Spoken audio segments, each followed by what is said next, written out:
Onassis Foundation.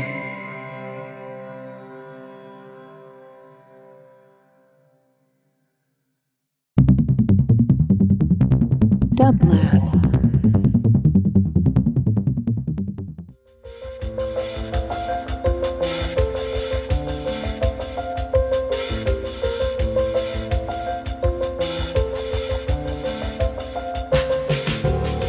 Welcome to the Quarantine Tapes, a daily podcast from Onassis LA and Dublab. Hosted by Paul Holdengraber, this series chronicles shifting paradigms in the era of social distancing.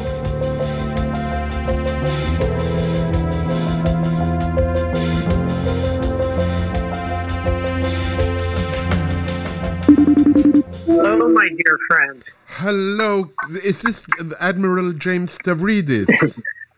Of course it is. How are you, Paul? I am very well. I'm very well and so pleased, Jim, that you can take this call and be part of the Quarantine Tapes. I really wanted your voice to be part of this. Tell me, over the last 3 or 4 months, how have you been living this quarantine? And where have you been living it? We went to Florida, which sounds counterintuitive these days because now Florida, of course, is an epicenter. But, Paul, we came here because our elderly parents, who are in their late 80s, live here. They're strong, they're independent, but we wanted to be close at hand in case they needed help. So we're weathering this little squall here in North Florida. And also because my office at the Carlisle Group in Washington, D.C. is closed. So this has turned out actually pretty well. We own a nice home here, and we're enjoying being close to the beach, being in Florida near our parents, and working out, getting very fit, doing a lot of reading. And I suppose in terms of my job, if you will, I'm doing about 80 to 85% of what's normal, just doing it all as we all are on Zoom and on the phone and delightful interactions like this one. Right. So you've in a sense lived all this from afar and seeing what's unraveling in the world from not the epicenter where you usually are, namely I believe you usually live in Washington. Is that correct? It is. Normally my provenance is Washington, D.C., and I've spent a good deal of my long Navy career working there in the Pentagon. And so for me, it is a kind of an interesting moment when I have stepped away from all that and gone back to my home state. I was born here in Florida. I love the state. It's got many complicated pluses and minuses, but to be close to the water, to be close to a beach is a place where you can think and reflect on what's happening, as you say, this sort of great unraveling we're watching from a distance. Well, you know, I had occasion to speak to a philosopher we both know, Simon Critchley, and he said that this moment is a very philosophical moment. And I'm curious how you react.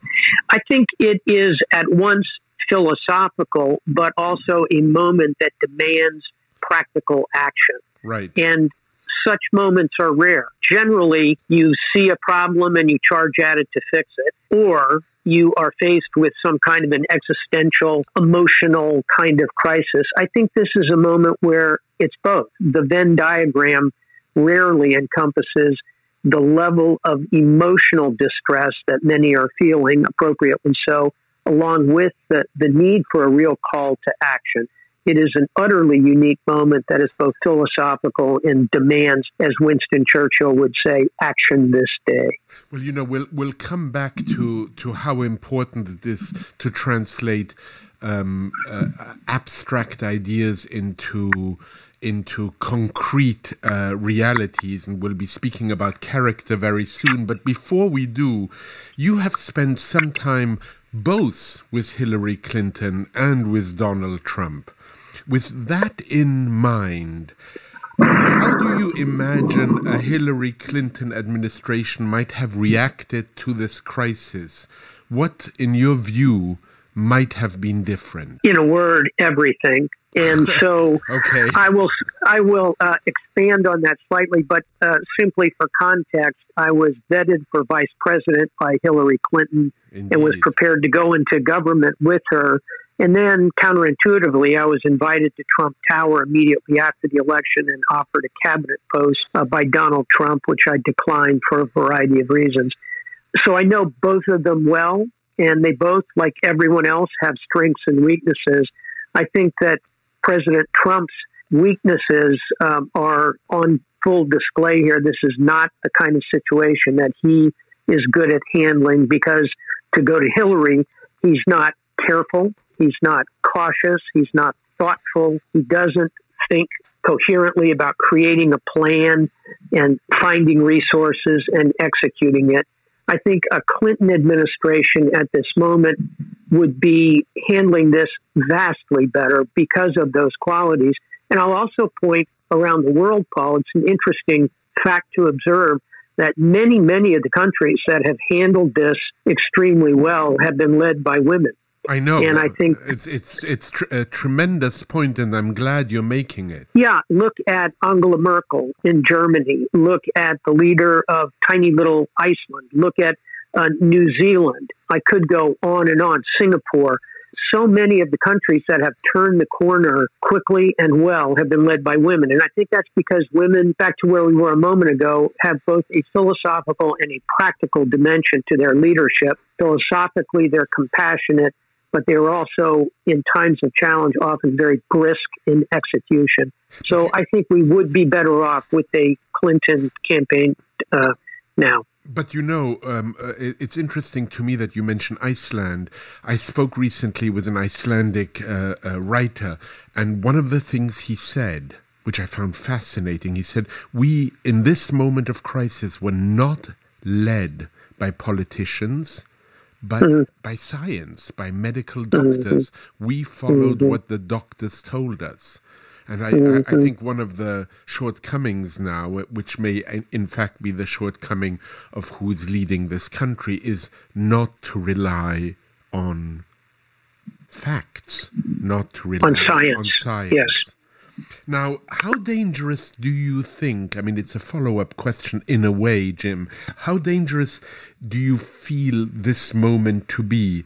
And if indeed you find this moment to be dangerous, what is particularly making it so dangerous? I do find it dangerous, and I have thought about what to compare it to, and the best thing I can compare it to, leaving aside the utter catastrophes of the early to mid-20th century, but in recent memory, it's a kind of a combination, Paul, of the uncertainty that we felt coming out of 9/11 and the enormous geopolitical disruptions that came out of that event, alongside the financial impact of the Great Recession of 08 to 09. It's like in Ghostbusters, you know, you have these two streams of threat. You really don't want those streams to cross, and they are crossing. So why I worry about this moment is it's creating real geopolitical upset and tumult in the way China is rising rapidly and pushing across One Belt, One Road, the way the United States is kind of retreating from global leadership on the back of extreme disruption in the developing world, the emerging market. So the geopolitical threat stream, alongside the obvious economic one, we're going to see global GDP down at least 5% this year, if not 10%. That has its own set of consequences. And of course, on top of all of it is the medical challenge. Tens of millions of people are going to die before this thing is over globally. So it is a uniquely dangerous moment. I think in recent history, you'd have to go back 100 years ago to the First World War, the Spanish influenza, another great pandemic, the rise of fascism and the Second World War. That package, I think, trumps what we are going through. But this is indeed a comparably dangerous moment in my mind. Your very recent book, Sailing True North, focuses a great deal on character.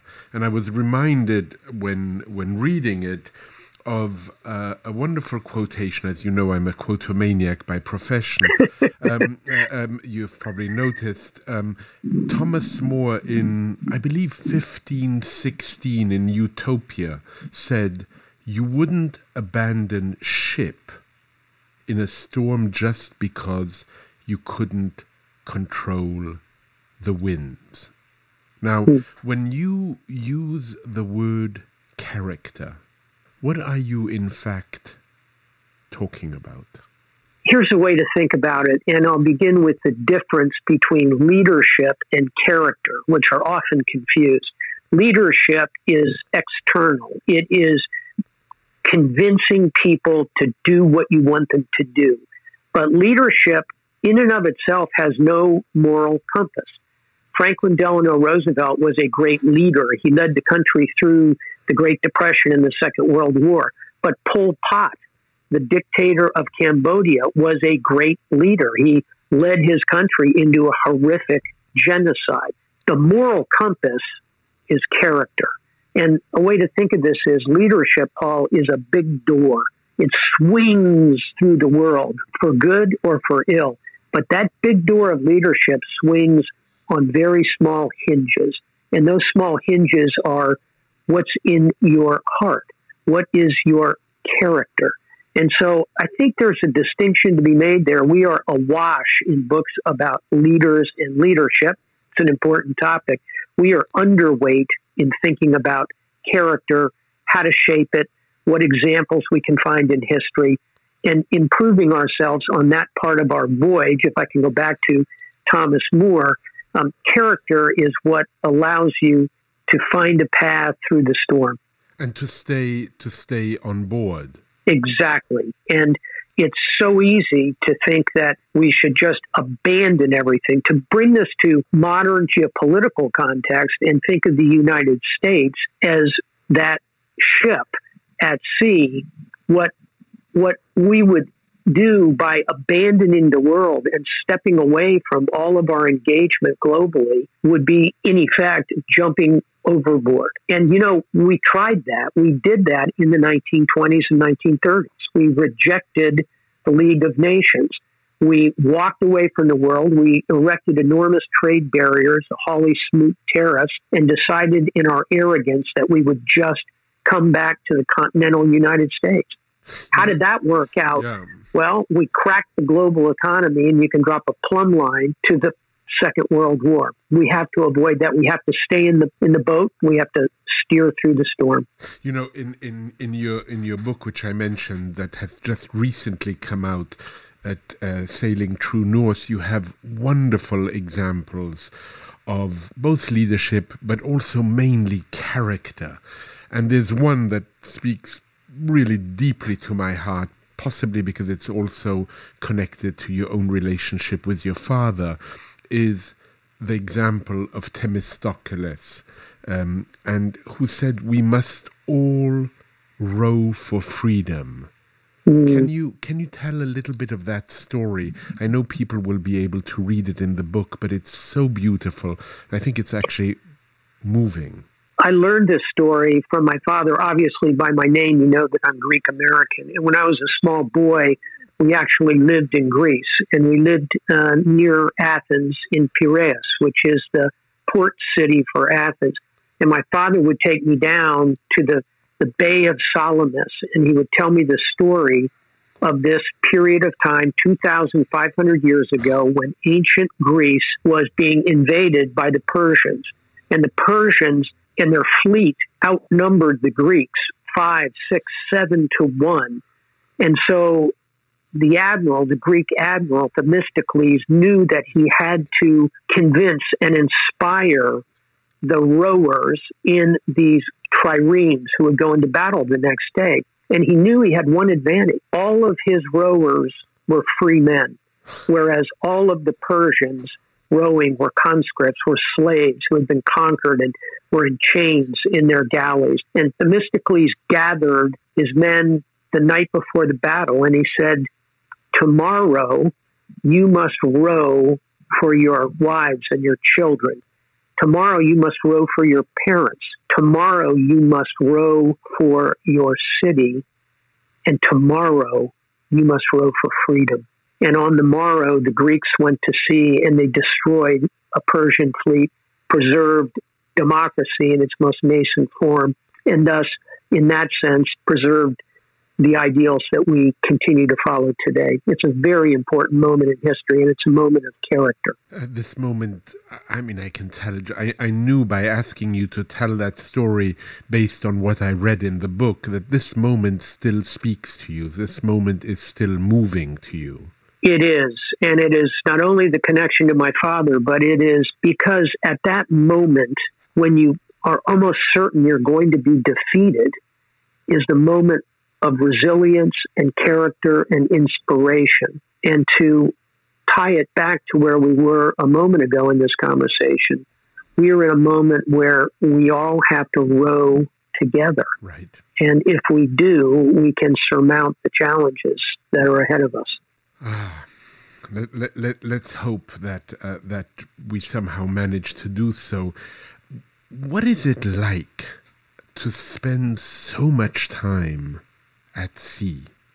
I mean, in your case, if I'm correct, and if my research is good in any way, nearly a decade on the ocean, 9.5 years, I believe, out of sight of land.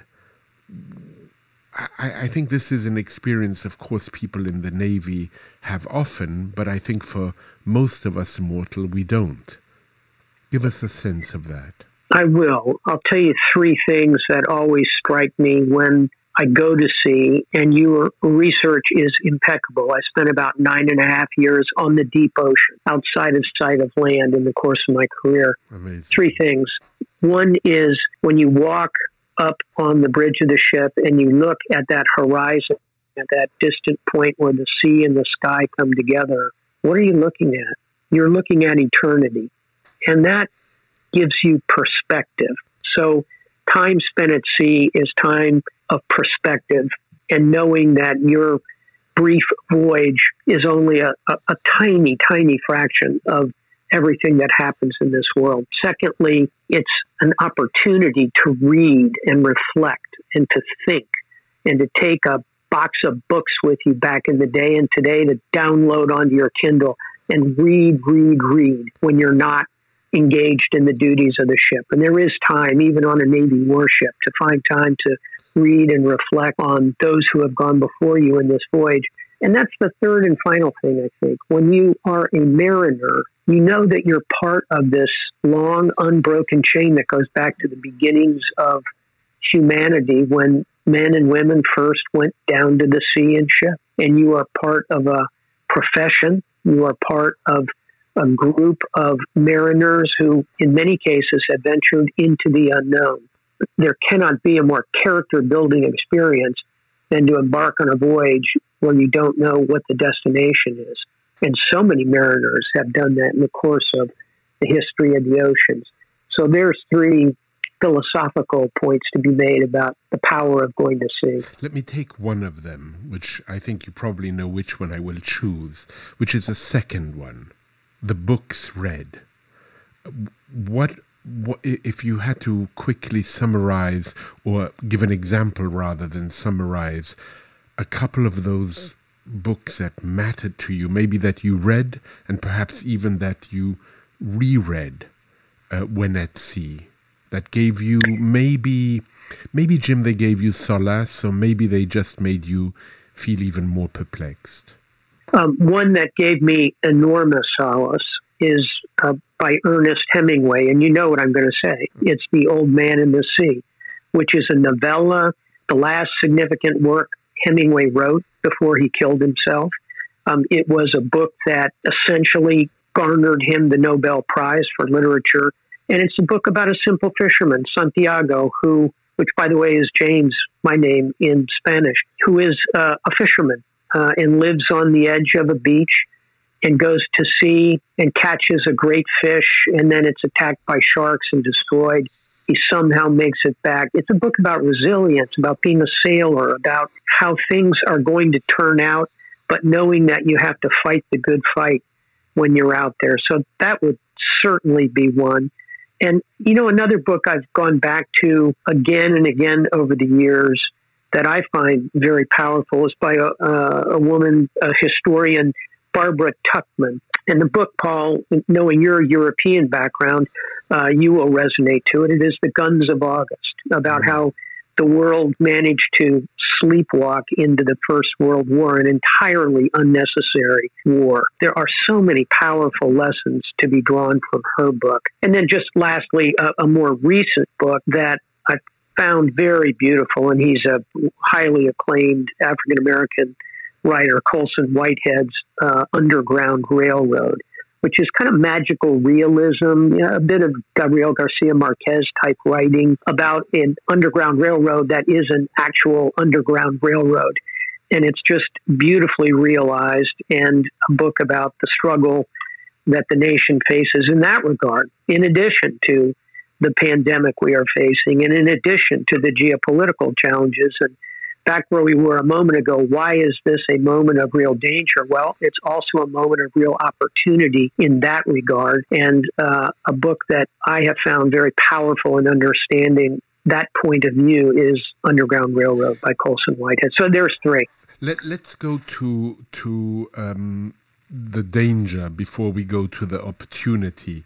Recently, you said, are we in a Cold War with China? Not quite, but I can see one from here, unfortunately.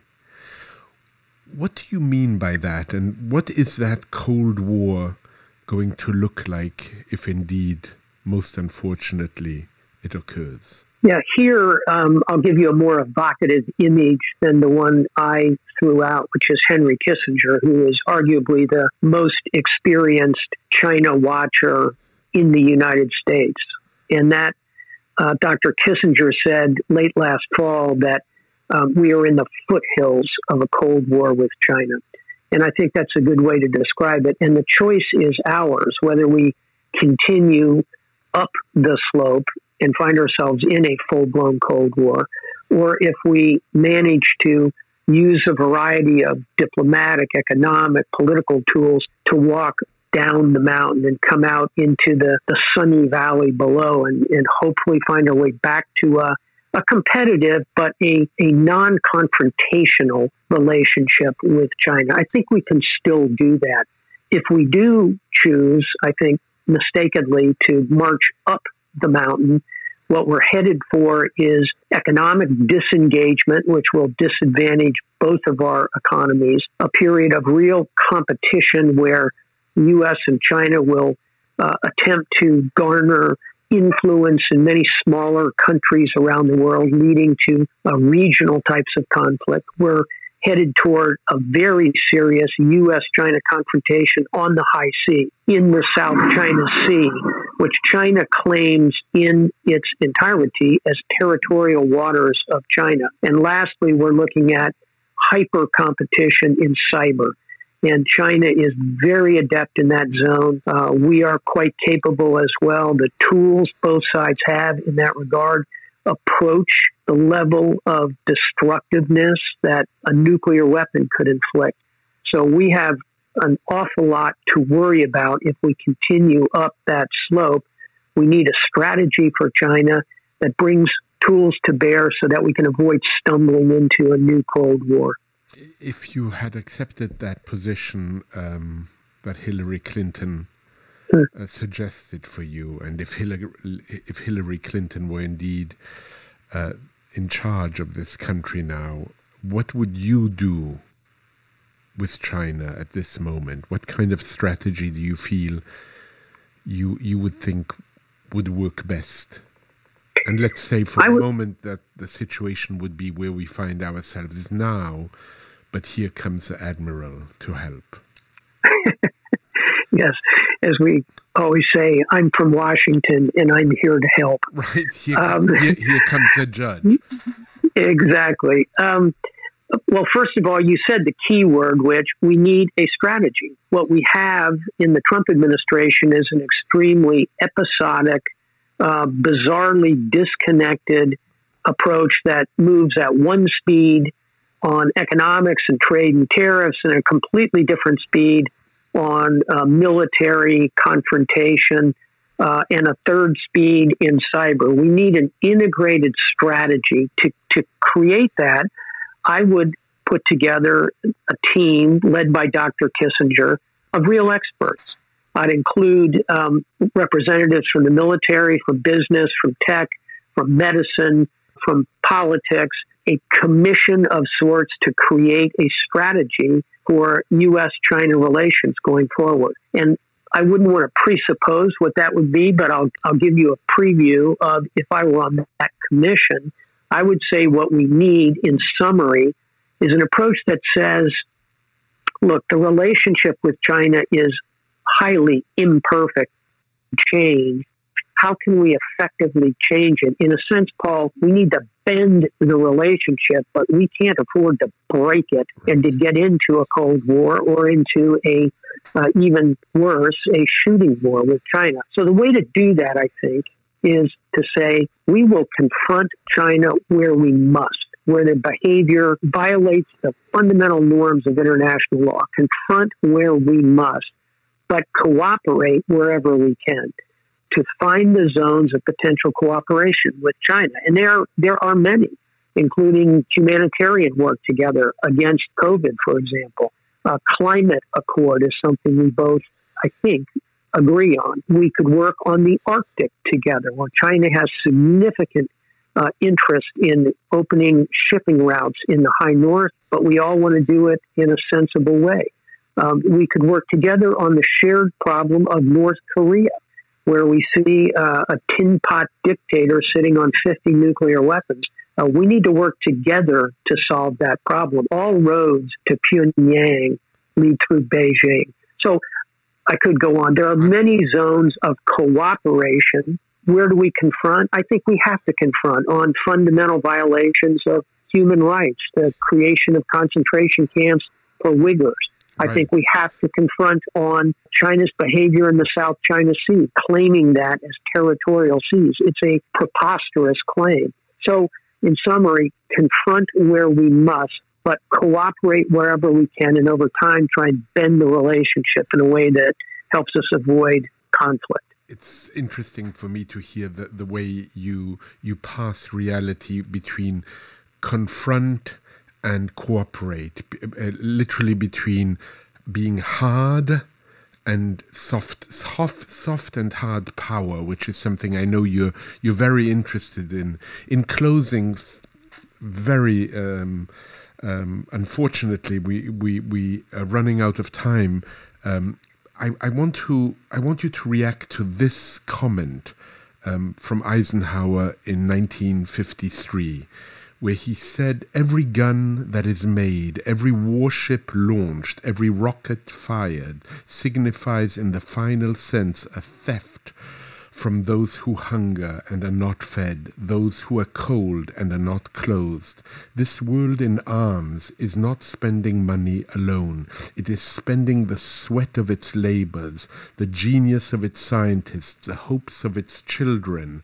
The cost of one modern heavy bomber is this, a modern brick school in more than 30 cities. It is 2 electric plants, each serving a town of 60,000 population. It is 2 fine, fully equipped hospitals.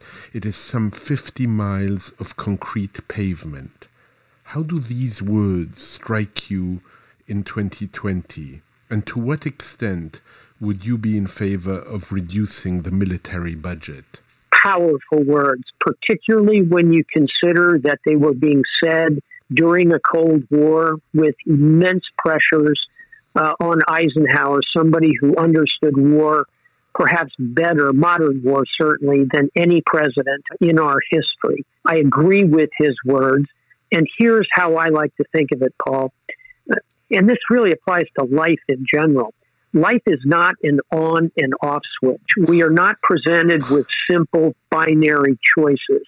And so the choice before us is not to simply denude the entire defense budget, the hard power side, in favor of doing all the wonderful things he rolls out in that speech. Life is not that on and off switch. Life is a rheostat. It's like the dimmer in your dining room. It's a dial that you can turn. And I would agree wholeheartedly that we are at a moment where we ought to turn that dial somewhat away from hard power. The budget for the Department of Defense is $700 billion. It's time to take some of that and devote it to all the kinds of things Eisenhower spoke about in that speech. And I think if Eisenhower were here today, he would say yes. And I'll tell you someone else who has said this consistently in addition to me, and that's Secretary of Defense, former head of the CIA, Robert Gates, who often talked about the need to resource the soft power side of our national ability to operate in the world, to work domestically. That can be done, and that will strengthen American security in very real ways going forward. Boy, we could use a president like Eisenhower again. Admiral James Stavridis, it's been such a pleasure to speak to you. Thank you so much for taking the time, and I look forward to when we see each other next again. Stay safe, and you have my gratitude. And you have mine, my very dear friend. Thank you so much for having me on the Quarantine Tapes. All the best. Bye-bye. Bye. To support this show and Dublab's progressive programming, go to dublab.com/support.